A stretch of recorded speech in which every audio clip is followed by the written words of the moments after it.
নমস্কাৰ আপোনালোক সকলোকে মোৰ অন্য এটা ভিডিঅ'লৈকে স্বাগতম জনাইছোঁ আৰু আপোনালোক সকলোকে ইয়াৰ আগৰ ভিডিঅ'টোত মই জনাইছিলোঁ যে ইতিমধ্যে SCERT DLED এন্ট্ৰেন্স 2025 চনৰ নটিফিকেশ্যন প্ৰকাশ পাইছে বুলি আৰু আজি লৈ আহিছোঁ যে কেতিয়া সেই এন্ট্ৰেন্স এপ্লাই চলি থাকিব আৰু কেতিয়ালৈকে আপোনালোকে মানে এডমিট ডাউনলোড কৰিব পাৰিব কেতিয়া এক্সাম পাতিব সকলোবিলাক সবিশেষ তথ্য আজি ভিডিঅ'টোৰ জৰিয়তে জনাবলৈ চেষ্টা কৰিম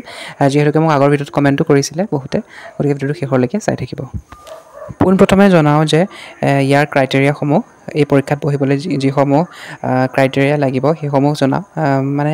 প্ৰথমতে আপোনালোকে জানিব লাগিব DLED কি হয় DLED হৈছে এনে এটা কোৰ্ছ বা ডিপ্ল'মা যিসকলৰ শিক্ষক হোৱাৰ প্ৰাথমিক পৰ্যায় বা LP বা UP পৰ্যায়ৰ যিসকলৰ শিক্ষক হোৱাৰ ইচ্ছা আছে অৰ্থাৎ ক্লাছ 1ৰ পৰা ক্লাছ 8লৈকে তেওঁলোকে এই DLED এন্ট্ৰেন্স পৰীক্ষাত বহিব পাৰে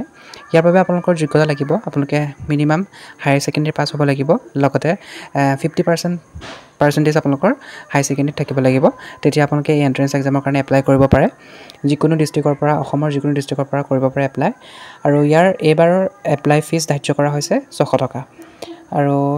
এইটো আছিল ইয়াৰ ক্ৰাইটেৰিয়া লগতে আপোনালোকৰ এই পৰীক্ষাৰ আবেদন প্ৰক্ৰিয়া আৰম্ভ হ'ব